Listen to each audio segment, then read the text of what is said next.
Hey friends, welcome back to All in the Name of Growth. I'm so excited that you're with me today, and I'm super excited that we have a special guest today, Dr. Orlena. I am just so enthralled with her story and what she's done in her life, and I'm excited to share that with you guys. So she is actually a former pediatrician, gone health and lifestyle coach, and also moved to a totally different country, which we're going to talk about just in a minute. But I just wanted to say welcome, Dr. Orlena. I'm really excited to have you on today. Thank you. Thank you so much for having me. Yes. Okay. So to get started, I have 4 random questions I'm going to ask you that I just kind of ask everybody because they're weird and random. And I don't know, I just like to kind of get that deeper inside look of who you are. So first question is your favorite author or book? Oh my goodness. Am I only allowed one? You've sprung this on me, I have to say. Well, there's so many. I don't know what to say. Well, I think I love lots of kids' books, actually, being a mum of 4. And yes. I love reading to my kids. And as a child, I totally loved Roald Dahl. I think he was amazing. But now we have so many amazing kids' books. Like, who springs to mind? David Walliams and Atticus Claw and people like that.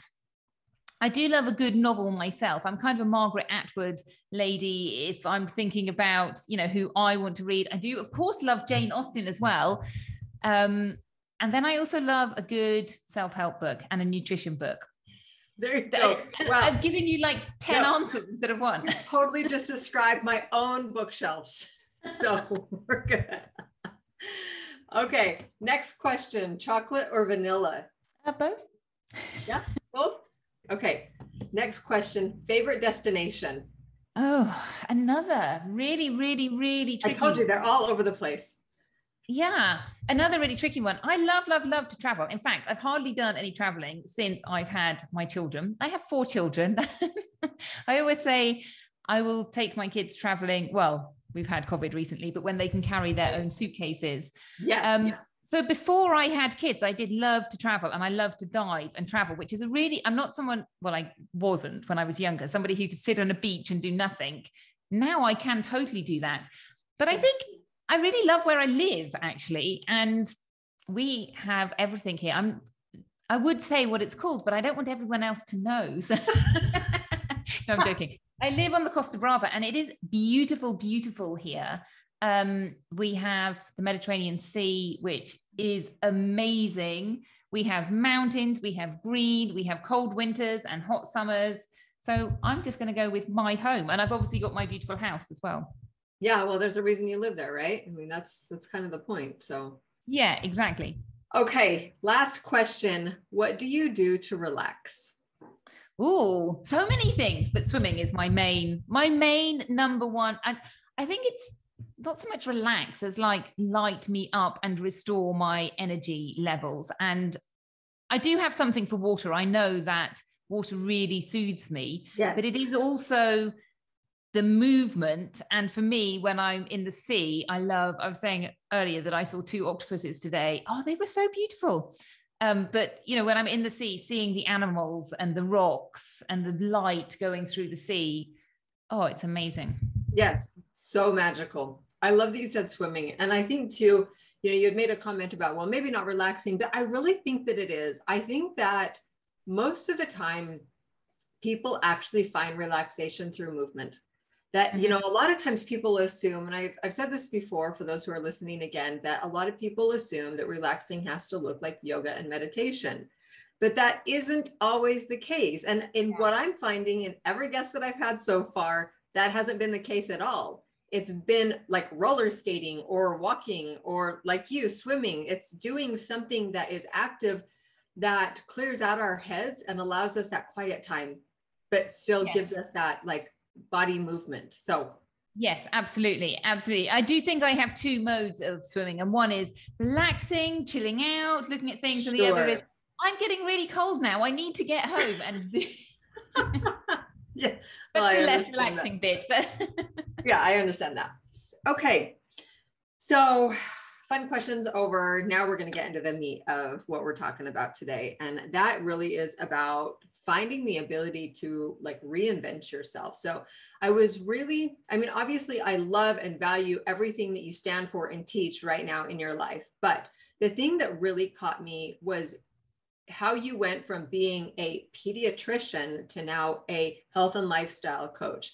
And that really happened when you had your big move and you were like, well, I guess I'm going to go into pediatrics there, but then you didn't. So can you just give us a little bit of background on where you were and where you are now and why you landed on life and or health and lifestyle coaching rather than pediatrics? Like what brought you to this point?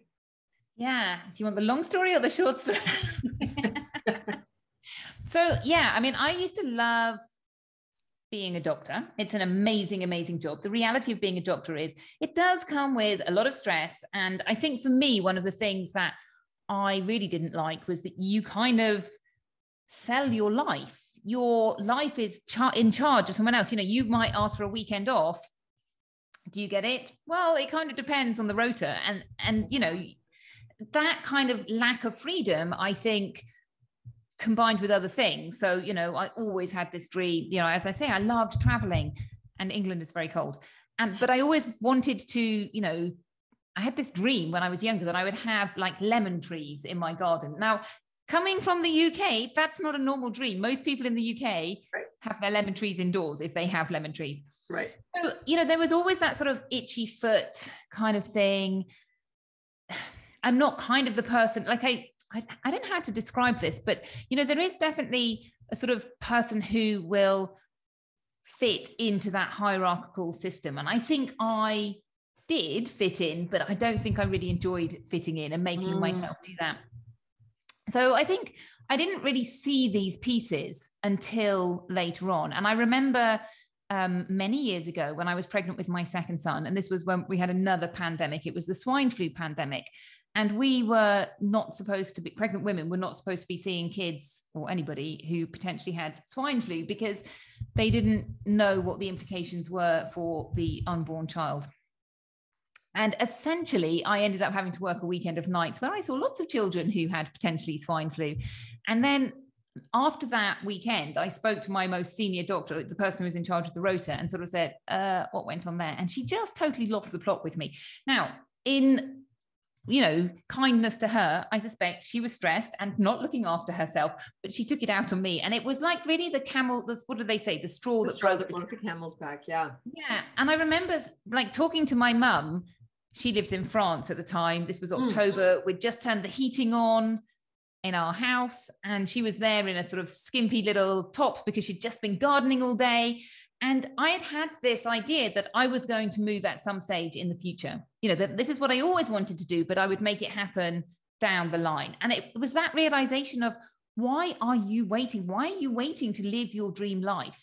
Why are you waiting? And almost this sort of like leap of faith of, you just have to go and make it happen. I don't know what's going to happen, but I will make something happen. And I always say I kind of moved with my eyes wide shut. I had no idea what was going to happen, but I just made it happen. And I remember building up to this time. We set this date. My husband wanted to stay in the UK for another year. So I had my child, and then we decided we were going to move in May. And in March, we came and we looked for a house. We had like a week. Like, we need to find a house. And we found a house. And during that whole time, you know, we'd be saying to people, oh, we're going to move to Spain in May. And they would say things like, and so how are the plans coming? And I'm like, what plans? We're just going to go in May. Like that. That's it. I'm going to make it happen. We're going to find a house. We're going to do it. And that essentially is, you know, the story. We moved.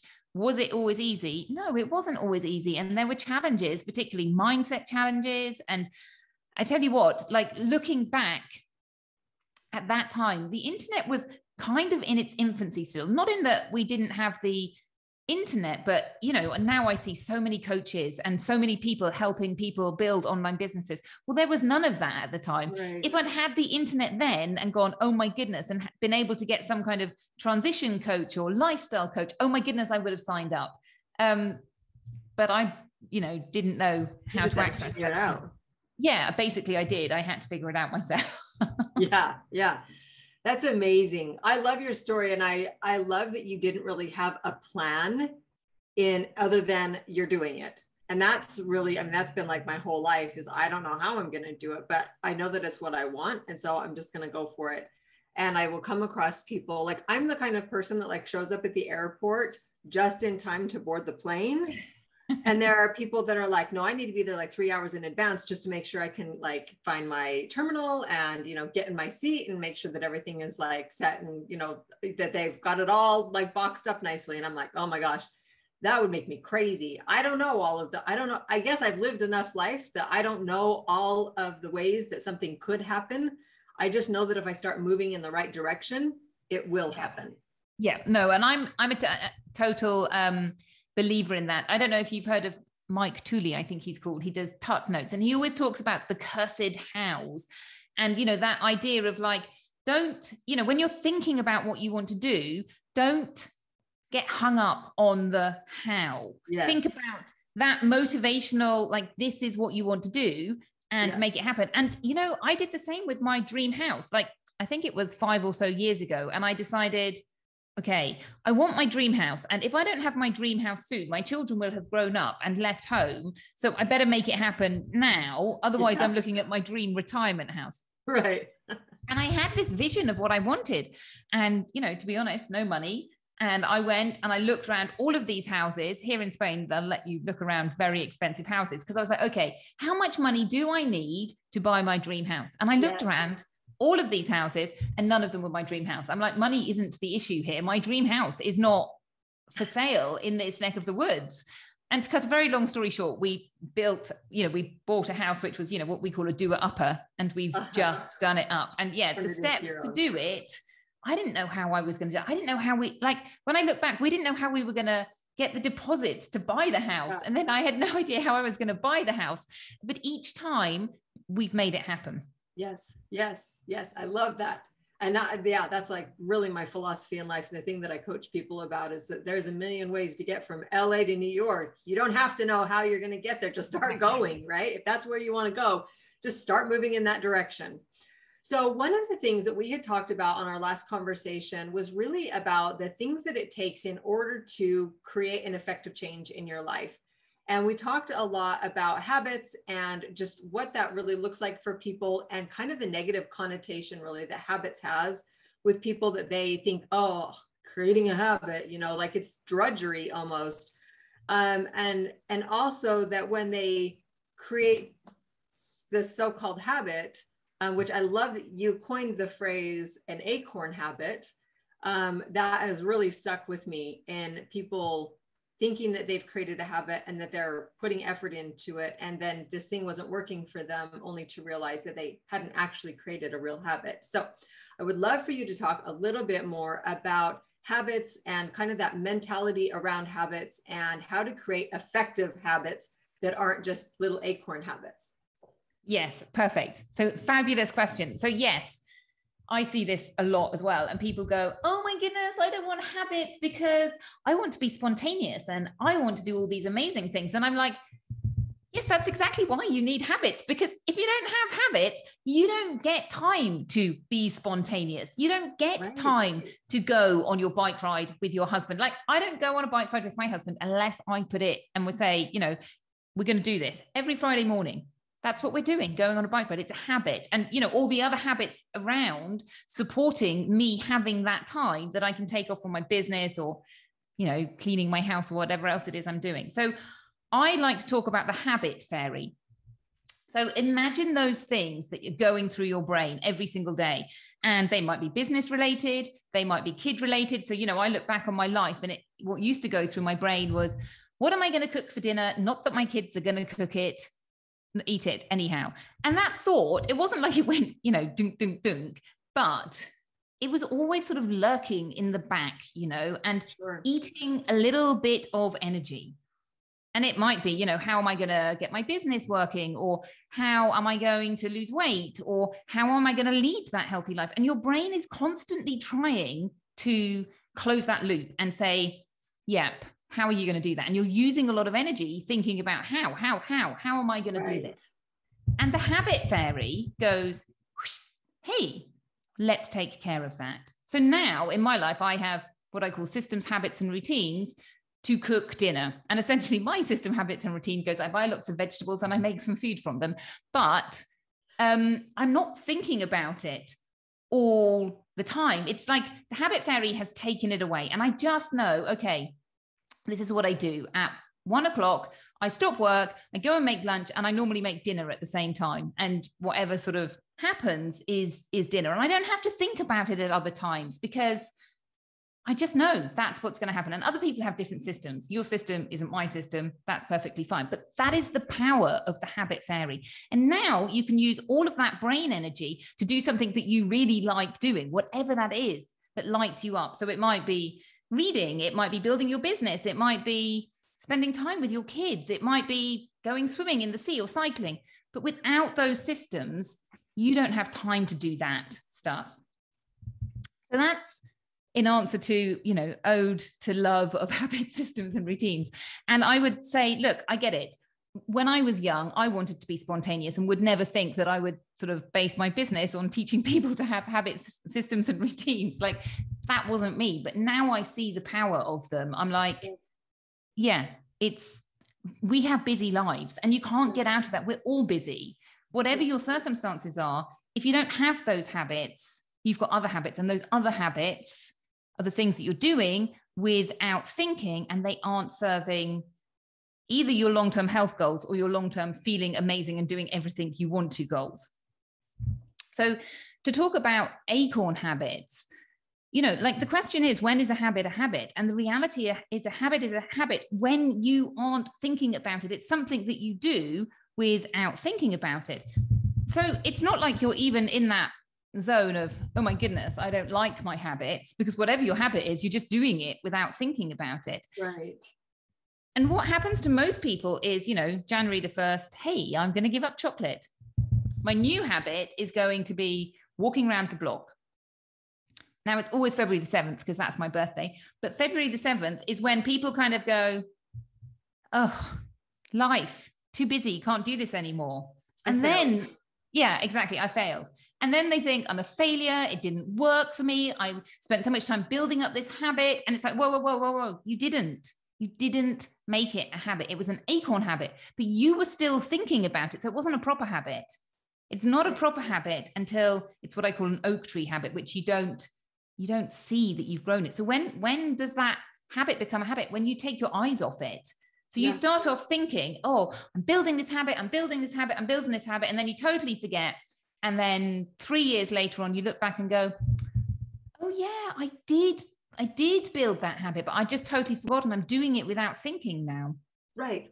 And so, and I mean, to kind of illustrate that point, really, it's like brushing teeth, right? I mean, for those who brush their teeth twice a day, it's just the thing you do when you get up and the thing you do before you go to bed. It isn't like you had to set an alarm to brush your teeth. Yeah.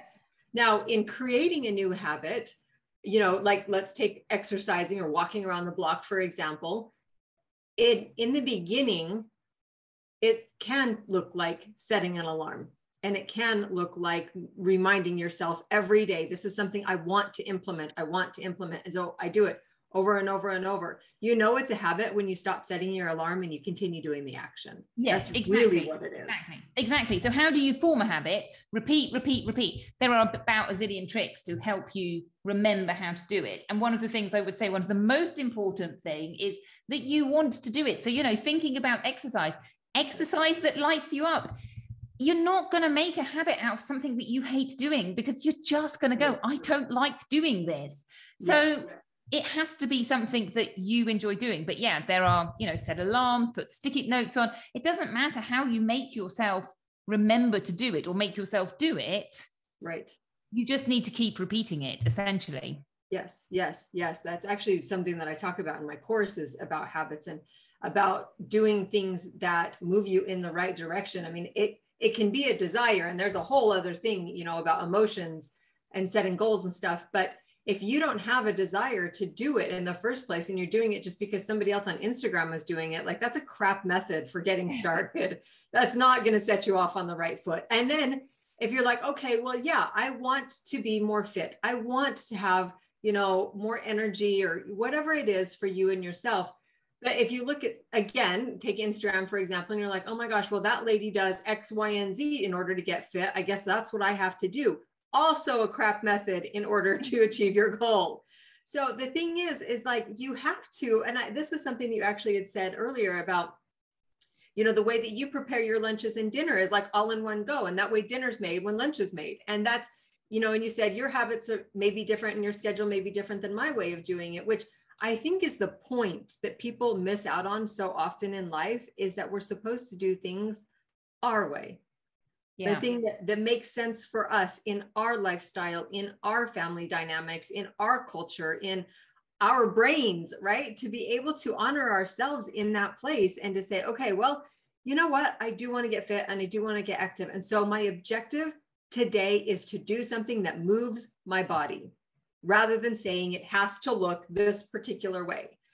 I heard a woman share a story once about how she was really, really struggling, like with depression and just feeling like she could not stay on top of everything. And she had gone to therapy, and the therapist said, well, you know, give me something that you feel like is overwhelming you. And she said, doing the dishes. And she's like, okay, so doing the dishes is overwhelming you. And she's like, yes, like you have to scrub them all off to make sure that they're clean. They have to be loaded properly, and, you know, blah, blah, blah, blah, and giving her like how she feels like it has to be done routine. And the therapist said, why can't you just load your dishes in the dishwasher? And if you have to, run it 3 times. Like, can we make it simplified? At least then your dishes are getting done and it's not something you're having to spend energy on.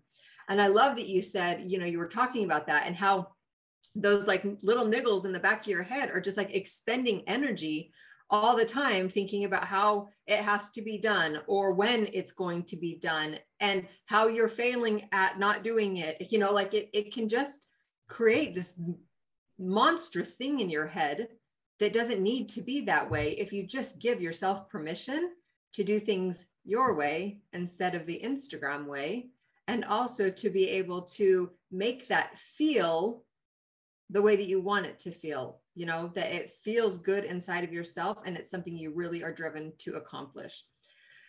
So on that note, when we're talking, so we form habits, you know, we're moving in the right direction. Like how did you know when you got to Spain and you decided, okay, I'm not going to go into pediatrics. I'm actually going to do this totally radically different thing. I know that there are a lot of people out there who come up against the same thing, and they may be in that moment right this second that they're like, I don't want to do this anymore. I want to do something else. What does it really take? What is that first thing that they have to have inside of themselves in order to be able to move in the right direction? What is that one thing that you think? Yeah, I think that's a really good question. Actually, that didn't really happen for me. I think what happened to me was I struggled with it because I didn't want to give up pediatrics. And so I kind of thought I was going to work here, I was going to come here, and that I would get my degree sorted out. We were all in the European Union at the time. And I just thought, oh, I can come across, I can work. And it was far more complicated than that. I had to go back and redo my finals and it took me a year to get my degree like translated to be acknowledged here in the European Union. So all of that was going on. And, you know, I started for a sort of hobby. My husband is a coder. He said, try coding. I was like, oh my goodness, that is just a disaster. Can't do that. My husband too. No way. No, I know. And, you know, he would be like, here, try this one. My husband is amazing, but not good at teaching me anything.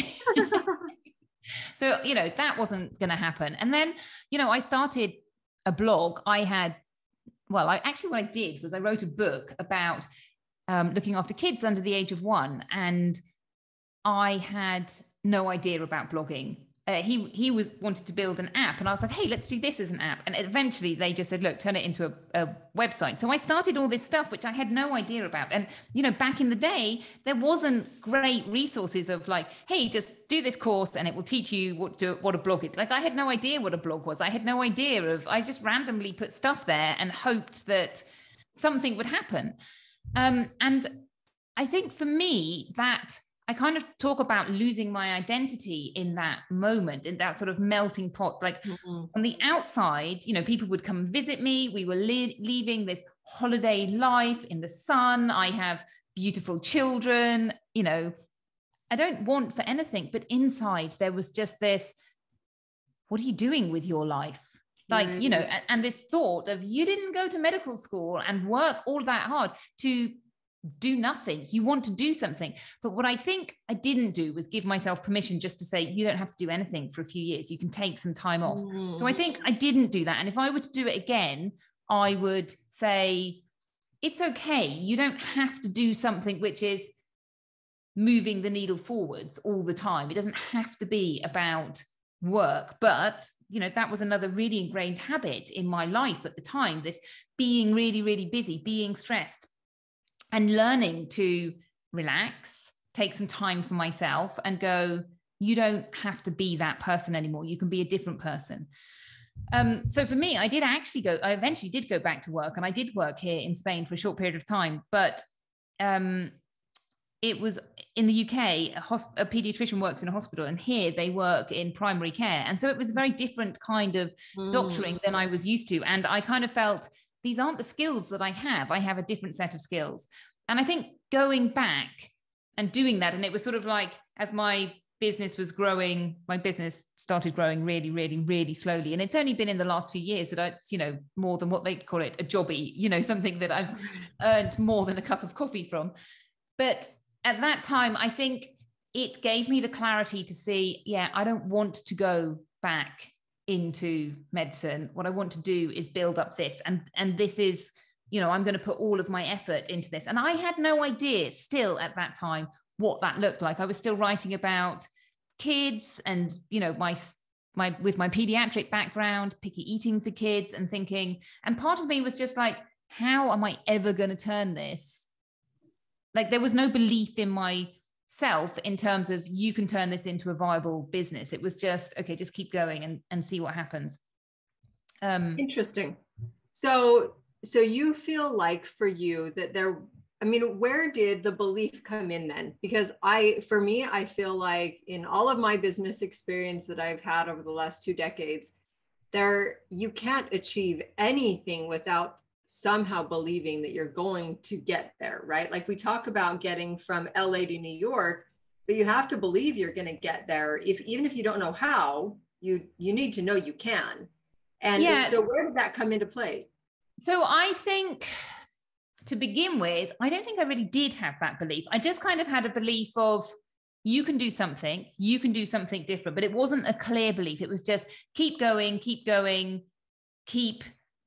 you know, it was almost like I had a 5th child, my, you know, website, this little sort of like embryo of a business.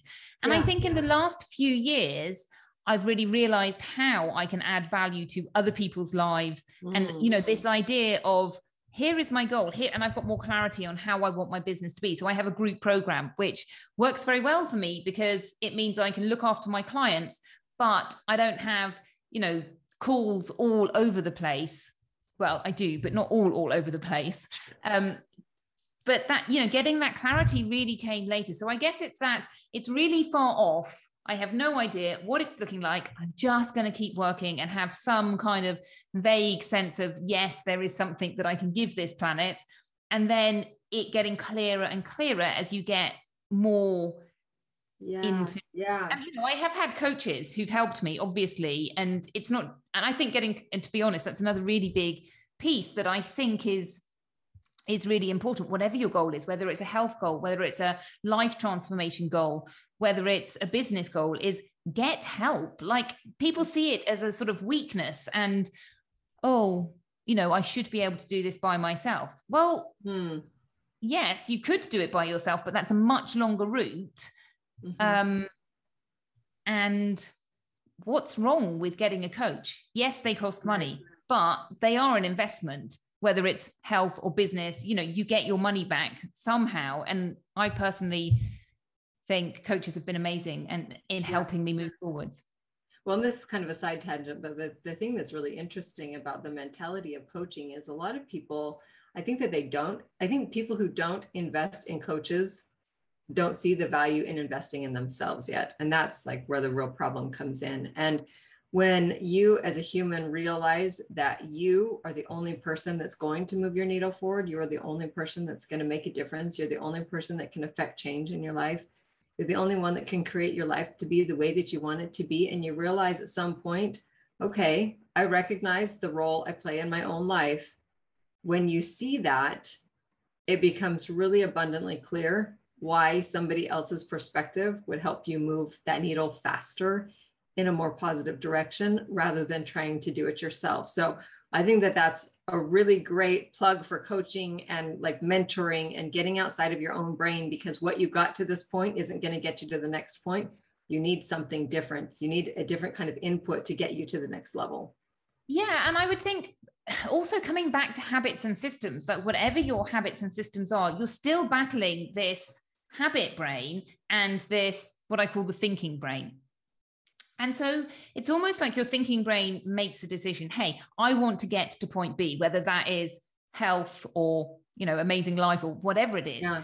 How am I going to get there? And along that way, you are going to have problems, and your brain kind of flips in and out of possibility. Yes, it's going to be amazing. I'm going to get my dream house, and despondency to, oh my goodness, it's never going to happen. And your brain does that. And that bit of your brain is trying to protect you. And what it's saying is, hey, you know what? We're alive now. All's good. Let's just stick with things. Let's not rock the boat. Yeah, exactly. And your other part of the brain's going, yeah, but we could make it even better. It could be even more exciting. Yes, and the other brain's going, no, safe. We like this. Just don't change anything. And that is what is going to happen along the route. And you're going to go, I don't want to eat like this anymore. I don't want to do my exercise anymore. It's never going to be a journey of hooray, hooray, hooray. It's going to be a journey of hooray, hooray. Oh, I just fell flat on my face. Yes. And the secret is you need to get back up. And if you've got someone standing there reminding you, hey, you know what? You signed up for this. This is what you want. Remember, this is what you said. Yes, of course you can do it. You just need to get up and keep doing it. Yeah. If you don't have somebody doing that for you, it's really easy just to go, no, I can't be bothered. I'm not going to make any changes. That's it. It could definitely be a lonely journey and a lot slower. It's nice to have somebody champion for you, for sure. Yeah. I mean, there are studies that basically say if you, looking at goals, you know, if you have accountability, it increases your chances of getting that goal. If you have a specific accountability, i.e. a coach, it increases your chances by 90%. Like 90% is amazing. Mm-hmm. Like things like writing it down help you increase your goals. Yeah. But it's about, we're working towards this, and I'm having someone.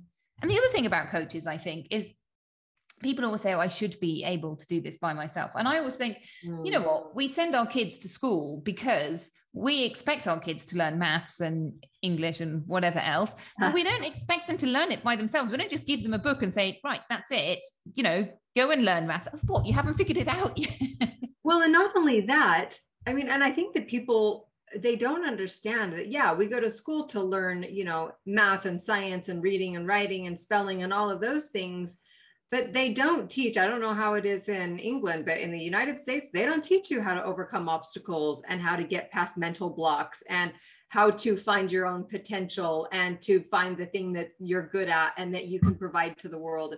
Like they don't provide you with any of that kind of knowledge. So why would we assume that we just like natively have that in ourselves to be able to overcome obstacles and to be able to create a new business or create a new us? Right? Like that kind of mentality is definitely something that's going to hold you back if you think I should be able to do this on my own. Well, you can. There's a library and a whole self-help book section, and you can go and read and read and read and try and implement.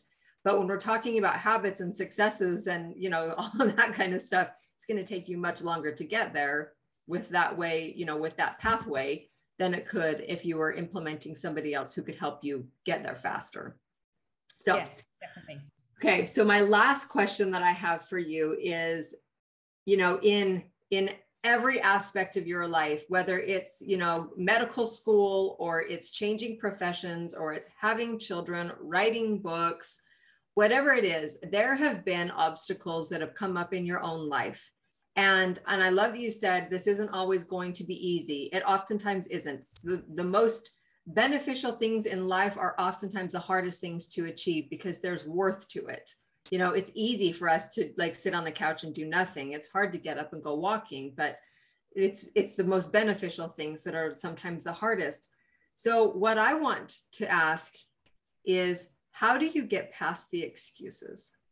Oh, good question. I did an entire podcast on that back earlier on. But, I think excuses, like when we have those mistakes, I call them golden learning opportunities. Like every time something goes wrong, it's a golden learning opportunity. Whether it is, I'm thinking, when we moved into our house, I put some cakes in the oven. They're beautiful cakes with no flour in them. And I told my son to turn it off and take them out of the oven. There were two of them. He took one out and the other was, oh no, I can't remember what he did. Anyhow, they were totally burnt. But, it's a really good golden learning opportunity for my son and for me as well. But also when we think about this repeated behavior that we have, these habits, you get an opportunity to learn about that quite frequently. Every time you do that, it's quite frequently. So, to answer your question, how do you get past the excuses? It's really, you need to lay those excuses out and look at them and think, is this true? And it's about getting clarity on what do you really want and what's important to you. Do you want, so when I'm talking to my clients, do you want to lead a long and healthy life, or do you want to carry on being overweight, being unhealthy, and potentially looking at heart disease? Which do you want? And when you're really crystal clear on what you want, those excuses fall away because, okay, I've got to pay money. Yeah. I've got to, do things differently. Yeah. If you don't do things differently, you're going to get the same results. Yep. I haven't got much time. We've all got 24 hours. Yep. I don't want to do that. Well, if you don't want to do it, you have to find something that you do want to do. There are leeways, but those excuses just pale into insignificance yes. When you're really crystal clear that you want to change something, when you start doing things intentionally, or you choose to just, take the ride that you're given, which may be amazing, but you're not creating that amazing self. You're just, getting whatever random results. Yes, I think that's so true. And I think that it's really important for people to understand that when we're looking at excuses in my business, in my coaching business, for people who are doing their own business, I always tell people, if you're looking for an excuse, any excuse will do. Like you don't even have to get fancy about it. You can just come up with whatever you want. But when you're ready to get serious, it's like you have to get that clarity. And for one person, their excuse is another person's reason. And so you can come up against that and you can say, is this an excuse or is this a reason? Is there a reason that I need to change? And when you're talking about health and heart disease and all of those things, well, it's going to cost money now, but right now it can be your choice to move that needle in the right direction. Or later on down the line, you're going to have to pay the money anyways, and it's going to take the time and you're going to have to make the changes. So it's really about living your life from a place of being proactive or being reactive. Really, that's what it really comes down to. So totally. I love that. Okay. Thank you so much for jumping on and having a conversation with me. I do have to tell you that my favorite quote as of late is from you. And I can't tell you how many times I have shared it with people. And it is that the best thing that you can give your kids is your own happiness. And the second best is vegetables. It's so true. I love it too. It is. I can't even tell you how many times I've told people that. I'm like, oh my gosh, this quote is like my favorite quote right now. And I've just sums me and my business up in my life. Number one is your happiness. And number two is health. And you have to combine the two of them. It's true. It's true. Okay. Well, thank you, Dr. Orlena, for joining us. Where can people find you online? Fabulous. Well, first of all, thank you so much for having me. And thank you for asking. So I have my own podcast, Fit and Fabulous at 40 and Beyond. I have my website, drorlena.com. I have an amazing Facebook group, which I think is like group Dr. Orlena. Its name changes frequently, but it's about natural weight loss and energy restoration for busy mums. And if anybody is serious about making health changes, and, want some help, I'm more than happy to chat to people and, see if we're a good fit and see if they'd like to join my group program. Love it. Love it. And that's just drorlena.com, right? Yes. Yeah. Orlena, ORLENA.com. Thank you, my amazing parents, for giving me a strange name so I have to spell it out the whole time. Oh, well, yeah, that's my last name is Fexer and people are like, what? So yeah, I'm with you. I get it. Okay. Well, thank you again. I really appreciate your time and, you sharing your wisdom. I really what you're doing in yourself, in your community, and being able to help women be able to overcome kind of the things that have been holding them back with their health and giving them really a new lease on life. I just really respect that and honor you for doing that, showing up in that space when you could have chosen something else. So thank you. And my job is amazing. I just love seeing women make, like, they're normal women do, like, you know, when we go back to that, I can't do it. Yes, you can do it. You so can do it. Yes. Yes. I think that that's really important, is that belief that you can, and telling yourself over and over, and having you as a coach to be able to tell them, yes, you can. It's just so invaluable. All right. Thank you so much. We will catch up with you later. Thank you. Bye-bye. Bye.